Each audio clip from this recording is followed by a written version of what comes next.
The silent guardian, the morning sun, cast long shadows across the endless dunes of the Sahara, as Dr. Elena Vasquez adjusted her field scanner for the third time.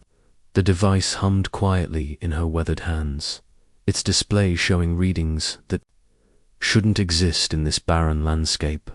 After 15 years of searching ancient sites across Earth, she had learned to trust her instincts. And right now, every instinct screamed that something extraordinary lay buried beneath the shifting.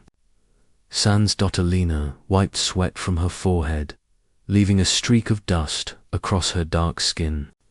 At 43, she had spent half her life chasing whispers of pre-human civilizations, following satellite anomalies and gravitational disturbances that others dismissed as natural phenomena. Today's readings were different. The metal deposits, stretched for nearly 2 kilometers underground, arranged in patterns too precise to be natural formations. Her research partner, Dr. James Chen, emerged from their environmental shelter carrying 2 bottles of recycled water. His usually neat appearance was disheveled from 3 days in the desert heat, but his eyes held the same excitement that had driven their partnership for over a decade. "Elena, you need to see this," James called, his voice cutting through the morning stillness. He held up his tablet, displaying a 3-dimensional map of the underground structure. The deep scan radar just finished processing. "This isn't just metal deposits, it's a vessel." Elena hurried over, her heart racing as she studied the images. The structure was massive, easily 800 meters long and 200 meters wide. The whole design was unlike anything in human engineering history, with flowing curves and geometric patterns that seemed to follow mathematical principles beyond current understanding. "The preservation is incredible," Elena whispered, zooming in on various sections. "No oxidation, no structural degradation. Whatever this is, it's been protected by technology far beyond our current capabilities." James nodded grimly. "Carbon dating on the surrounding sediment suggests it's been here for over 1,200 years. That predates any known human civilization capable of such construction." The implications hung heavy between them. Elena had dedicated her career to proving that advanced civilizations had visited Earth long before humans developed technology. This discovery could validate decades of controversial theories and change humanity's understanding of their place in the universe. "We need to get inside," Elena said, her scientific curiosity overriding the voice of caution in her mind. "If this is what I think it is, we can't wait for bureaucratic approval. Other teams will claim the discovery if word gets out." They spent the next 6 hours carefully excavating an entry point, using precision laser cutters to create a tunnel through the hardened sand and rock. The ship's hull proved to be constructed from an unknown alloy that reflected their scanning equipment, explaining why it had remained hidden for so long. As Elena's cutter finally breached the outer hull, a soft blue light emanated from within. The air that escaped carried a faint metallic scent mixed with something that reminded her of ozone after a thunderstorm. Emergency atmospheric sensors confirmed the internal atmosphere was breathable, though composed of gases in ratios that didn't match Earth's natural environment. "After you, Doctor," James said. Gesturing toward the opening they had created, Elena slipped through first, her headlamp illuminating a corridor that stretched beyond her light's reach. The walls were smooth and curved, covered in patterns that seemed to shift and flow when observed from different angles. Soft illumination panels activated as they walked, creating a path of gentle blue light that guided them deeper into the vessel. The architecture defied human understanding. Doorways were oval-shaped and sized for beings significantly taller than humans. The ceiling height varied throughout the ship, sometimes reaching 5 meters, other times narrowing to barely accommodate their passage. Everything was designed with flowing, organic lines that suggested the builders viewed technology as an extension of natural forms rather than separate from them. "The preservation is impossible," James muttered, running his fingers along the wall surfaces. 12 centuries in desert conditions should have caused some degradation, but this looks like it was sealed yesterday. They discovered what appeared to be a central control room after 20 minutes of exploration. The chamber was circular, with a raised platform in the center surrounded by workstations that seemed grown rather than built. Crystalline displays floated above curved surfaces, dark and inactive, but clearly sophisticated beyond current human technology. Alina approached the central platform cautiously. As her feet touched the raised surface, the room suddenly came alive with soft harmonics and gentle illumination. The crystalline displays activated, showing symbols and patterns that hurt her eyes to look at directly. "Alina, get back," James warned, but she held up a hand for silence. Something was happening. The symbols on the displays were shifting, changing, from incomprehensible patterns to forms that seemed almost familiar. Mathematics, she realized. Universal constants and geometric relationships that transcended species and culture. A voice filled the chamber, speaking in tones that seemed to resonate from the walls themselves. The language was alien, musical, and complex, but gradually the sounds began to resolve into something Alina could understand. "Welcome, young one," the voice said, now speaking clear English with an accent that reminded her of wind through trees. "I have waited so very long for one of your kind to find us." Elena's scientific training ward with the urge to flee. She forced herself to remain calm, addressing the empty air around her. "Who are you? What is this place?" The chamber brightened, and a figure began to materialize in the center of the platform. It was tall and graceful, with elongated limbs and features that were almost human but clearly from a different evolutionary path. The being appeared to be made of light and shadow, translucent and constantly shifting. "I am Zenthka, guardian of the vessel Dorthalen, last keeper of the Kethvar knowledge." The figure's mouth didn't move when it spoke, but its large eyes fixed on Alina with unmistakable intelligence. "You are Dr. Alina Vasquez, seeker of ancient truths. Your search has brought you to us at the appointed time." "How do you know my name?" Alina asked, fighting to keep her voice steady. "We have been monitoring your species' development for many centuries," Zenthka replied. "The Kethver chose this world as a sanctuary before our civilization fell to the Great Silence. We seeded our knowledge here, waiting for a species to evolve that might prove worthy of our legacy." James stepped forward, his recorder capturing everything. "What happened to your people? Why did you come to Earth?" The Guardian's form flickered with what might have been sadness. "The Kethver spanned 1,000 worlds across this galaxy. We were builders, teachers, protectors of younger species, but we grew too confident in our knowledge, too certain of our place among the stars." Images began to appear in the crystalline displays around them. Alina saw vast cities that seemed to float among the clouds, beings of grace and wisdom tending to gardens that stretched across continents, and ships like the one they stood in traveling between worlds in harmony. The Great Silence came from the void between galaxies, Zenthka continued, a plague of entropy that consumed not just life, but the very concepts of growth and creation. World after world fell silent as the silence spread. We realized too late that our own expansion had weakened the barriers that kept such forces at bay. The images shifted to show the end of the Kethfa civilization.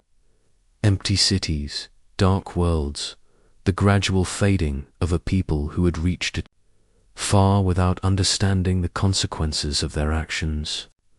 A few of us escaped to scattered worlds, carrying seeds of our knowledge and culture. We chose worlds where younger species showed promise, hoping that when the time came, they might succeed where we failed. Zenthkar's gaze returned to Alina. Your species shows the traits we hoped to find: curiosity, resilience, the ability to adapt and overcome seemingly impossible challenges. Alina felt the weight of the revelation settling over her. You're saying humanity was chosen, that we're some kind of test subjects, not test subjects, the Guardian corrected gently. Inheritors. The Kethfa knowledge includes technology that could advance your species by thousands of years, faster than light travel, energy manipulation, the secrets of consciousness transfer. But such knowledge comes with terrible responsibility. The chamber around them began to shift, walls becoming transparent to reveal the vast interior of the ship. Alina gasped as she saw chambers filled with devices beyond her comprehension, libraries of crystalline storage that seemed to contain the accumulated wisdom of an entire civilization, and at the ship's heart, a pulsing core of energy that defied every law of physics she understood. The choice is yours, Dr. Vasquez, Zenthka said, its form becoming more solid and defined. You may take this knowledge and transform your world, lifting humanity to heights we ourselves achieved. But you must also accept the role of guardian, protecting younger species from the mistakes that destroyed us. Elena's mind raced with possibilities. The technology she was seeing could solve every crisis facing humanity. Energy, scarcity, disease, the limitations that kept humans bound to a single world. But the Guardian's words carried a warning that chilled her to the bone. What happens if I refuse? She asked. Then the knowledge remains sealed, and humanity continues its natural development. Perhaps in time, another of your species will prove worthy, or perhaps the choice will never come again. Zenthka's eyes held infinite patience. But know this, Elena Vasquez, the great silence has not been destroyed. It retreated to the dark spaces between galaxies, but it remains. Someday, it will return. When that day comes, the galaxy will need guardians with the wisdom to stand against entropy itself. James grabbed Elena's arm, his eyes wide with fear and excitement. Elena, think about what this means. We could give humanity the stars. She looked around the chamber, at the Guardian waiting with centuries of patience, at the knowledge that could transform everything she had ever known. The weight of choice pressed down on her, heavier than the desert sands above. I need to understand more, Alina said finally. If I'm to make this choice for all humanity, I need to know exactly what I'm accepting. Zenthka nodded slowly, wisdom in caution. Yes, you begin to show the qualities we hoped for. Come then, Elena Vasquez. Let me show you the true scope of what the Kethfa built and what you would inherit.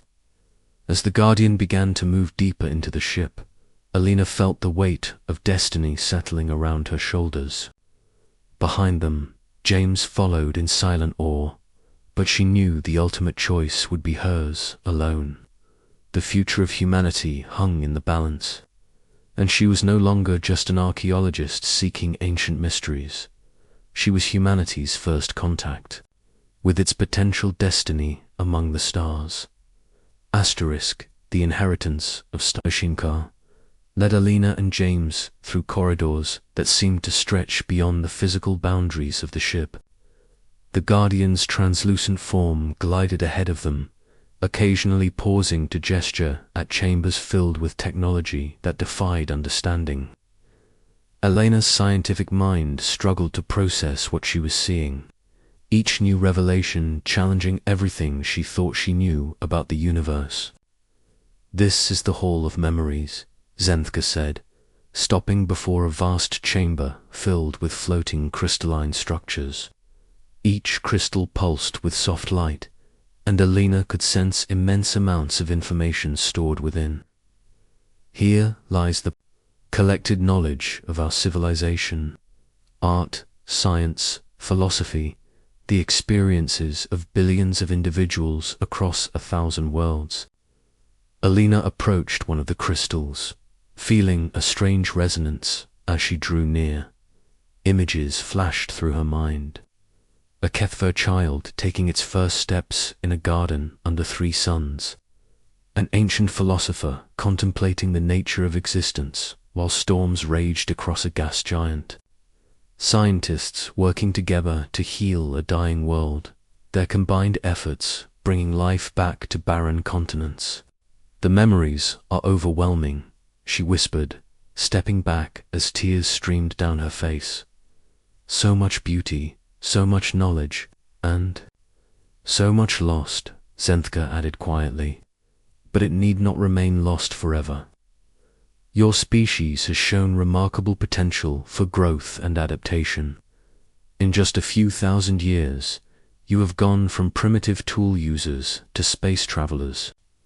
You have survived global catastrophes, overcome seemingly impossible challenges, and maintained your drive to explore and discover." James was examining a display that showed star maps of the galaxy. "How many worlds did your people inhabit?" "At our height, the HFY had settlements on over 3,000 worlds," the Guardian replied. "We guided the development of nearly 200 younger species, helping them reach their potential while respecting their unique paths of evolution." The display shifted to show images of these species. Elena saw beings of incredible diversity, crystalline entities that lived in the hearts of stars, aquatic civilizations that built cities in the depths of ocean worlds, gaseous life forms that danced through the atmospheres of giant planets. "We learned that diversity is the galaxy's greatest strength," Zenthka continued. "Each species brings unique perspectives, unique solutions to the challenges of existence. But we also learned that with great power comes the temptation to impose your own vision on others." The images changed, showing darker moments in HFY history. Worlds where their intervention had gone wrong. Species that had been accidentally destroyed by well-intentioned help. Conflicts that arose when different methods of guidance clashed. "We made mistakes," the Guardian admitted. "Sometimes our help created dependency rather than strength. Sometimes our technology was misused by those we meant to aid. These failures taught us humility, but perhaps too late." Elena studied the star maps, trying to comprehend the scope of what she was being shown, and the great silence destroyed all of this. Not destroyed, consumed. Zenthka's form flickered with remembered pain. The silence was not merely death, but the absence of possibility itself. Worlds touched by it became incapable of supporting life, not because they were damaged, but because the very concept of life was erased from them. The chamber around them shifted again, walls becoming transparent to reveal the ship's central core. Elena gasped as she saw a sphere of pure energy suspended in a lattice of crystalline structures. The sphere pulsed with colors that had no names, and she could feel its power even from this distance. "This is the heart of Dorthalan," Zenthka explained. "It contains not just the ship's power source, but a fragment of the original creation force that brought our universe into being. With this technology, your species could reshape worlds, travel instantly between stars, even reverse the effects of entropy itself." Elena felt the magnitude of what was being offered. the power to transform humanity into something godlike, to spread across the galaxy and beyond. But she also remembered the Guardian's warnings about the mistakes of the past. "What exactly are you asking of me?" she said. "I'm just one person. I can't make decisions for all of humanity. But you can make the decision for yourself," Zenthka replied. "The heart responds only to those who approach it with the proper understanding. If you choose to accept our legacy, the knowledge will flow to others of your species who share your qualities. Scientists, explorers, visionaries who can be trusted with such power." The Guardian led them to a smaller chamber adjacent to the central core. Here, a single crystal pedestal rose from the floor, empty and waiting. Above it, holographic displays showed real-time images of Earth from orbit. "This is the chamber of choice," Zenthka said. "If you place your hand on the pedestal, you will be connected to the heart of Dorthala. The process will grant you understanding of HFY technology and establish you as the first of your species' guardians. But the choice, once made, cannot be undone." Alina studied the images of Earth, seeing her home world with new eyes. The blue marble hanging in space looked so fragile, so vulnerable. She thought of the billions of people living their lives, unaware that their future was being decided in a buried ship in the desert. "What would happen to me personally?" she asked. "You would retain your human nature, but your understanding would expand beyond current human limitations. You would live longer, think faster, perceive reality in ways that would allow you to guide your species safely into their new role as galactic guardians." James stepped forward, his face pale but determined. "Alina, this is beyond anything we imagined. The scientific advances alone could solve every problem humanity faces. But at what cost?" Alina replied. "The HFY had all this power, and it didn't save them from the Great Silence. What makes you think we would do better?" Zenthka's form became more solid, and for the first time, Alina could see something like hope in its ancient eyes. "Because humans possess something the HFY lost in our rise to power. You still remember how to struggle, how to fail and recover. Your species has faced extinction multiple times and survived through cooperation and determination." The displays around them showed scenes from human history. Cave paintings depicting the stars, ancient astronomers mapping the heavens, the first tentative steps into space, the cooperation required to establish colonies on Mars and Europa.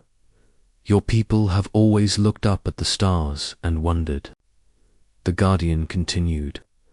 "But more importantly, you have never lost your connection to each other. Even in your darkest moments, humans have shown the capacity for sacrifice, for protecting those weaker than themselves." Alina remembered her grandmother's stories about the climate wars of the 22nd century, how humanity had pulled together to save their dying world. She thought of the colonists on Mars who had chosen to stay and build rather than return to Earth's comfort. She thought of James, who had followed her into the desert based on nothing more than trust in her theories. "The HFY became isolated by their power," Zenthka said, as if reading her thoughts. "We forgot what it meant to need each other. But humans, even with all the technology we offer, will still need cooperation to face what's coming." "Great Silence," Alina said. "You mentioned it would return." The chamber filled with images from the edge of the galaxy. Alina saw dark spaces where stars had once shone, regions where even light seemed afraid to venture. And at the edges of these voids, something was stirring. The silence was not destroyed, merely delayed, Zenthka confirmed. "It retreats to gather strength, but it will return within your species' lifetime. When it does, the galaxy will need defenders, who understand both power and restraint. Alina felt the weight of decision pressing down on her. Accept, and she would transform not just herself, but potentially all of humanity. Refuse, and she would leave them vulnerable to a threat they couldn't even comprehend. If I accept, she said slowly, how do I know I won't make the same mistakes the HFY made? How do I know this power won't corrupt me or my species?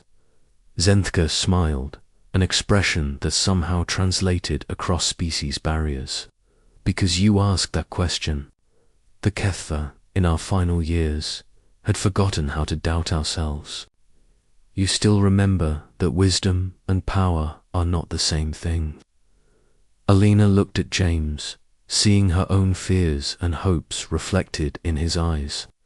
She thought of her daughter studying xenobiology at the Lunar University, of the young scientists who would inherit whatever choice she made today.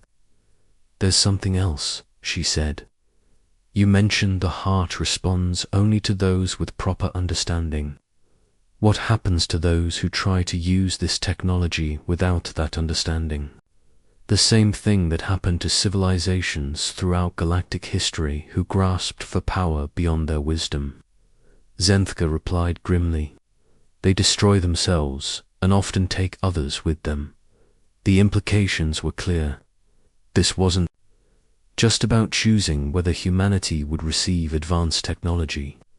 It was about establishing safeguards to ensure that technology was used responsibly.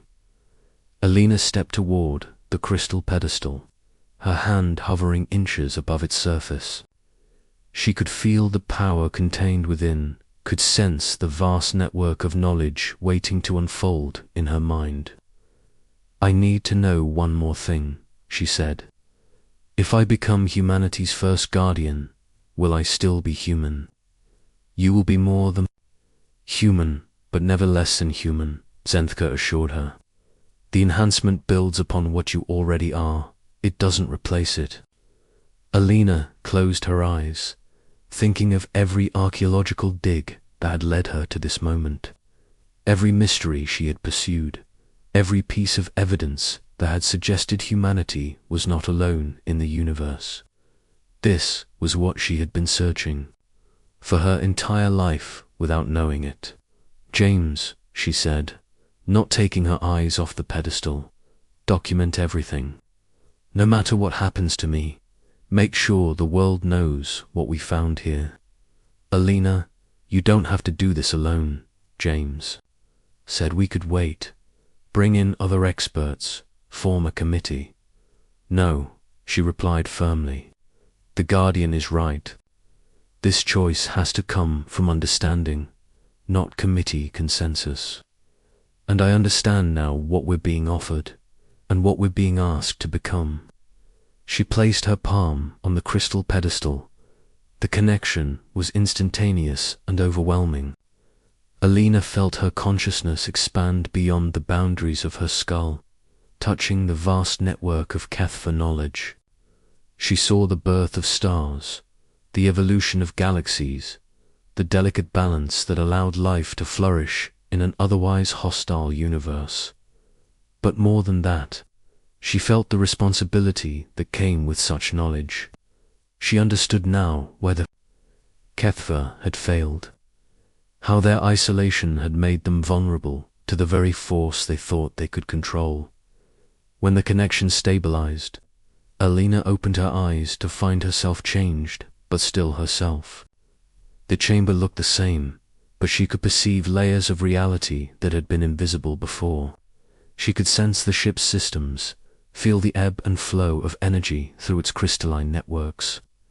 It is done, Zenthka said, and for the first time, the Guardian sounded at peace. You are now the first of humanity's stellar guardians. The knowledge will spread to others who share your wisdom and dedication, but always tempered by the understanding you now carry. Alina looked at her hands, seeing them unchanged but knowing that everything had changed. She could feel the presence of other humans across the globe who shared her curiosity and ethical foundation. Potential guardians who would inherit portions of what she had accepted. "What happens now?" James asked, staring at Alina with a mixture of awe and concern. "Now we go home," Elena said, her voice carrying new harmonics that seemed to resonate from the ship itself. "We share what we've learned, carefully and responsibly. We begin preparing humanity for its new role in the galaxy." She turned to Zenthka, seeing the Guardian beginning to fade as its long vigil finally came to an end. "Thank you," she said, "for waiting, for trusting us with this gift." "Thank you," the Guardian replied, "for proving that hope was not misplaced. The Kethva live on through your choices, and the galaxy will be protected by your wisdom." As they made their way back through the ship toward the surface, Alina felt the weight of her new responsibilities settling around her like a comfortable cloak. Humanity would face challenges in the years ahead, but they would face them as guardians of something greater than themselves. Above them, the desert sun was setting, painting the dunes in shades of gold and crimson. But Alina no longer saw just a barren landscape. She saw a world on the verge of transformation, a species ready to take its place among the stars as protectors of life itself, the age of humanity. As galactic guardians had begun, **.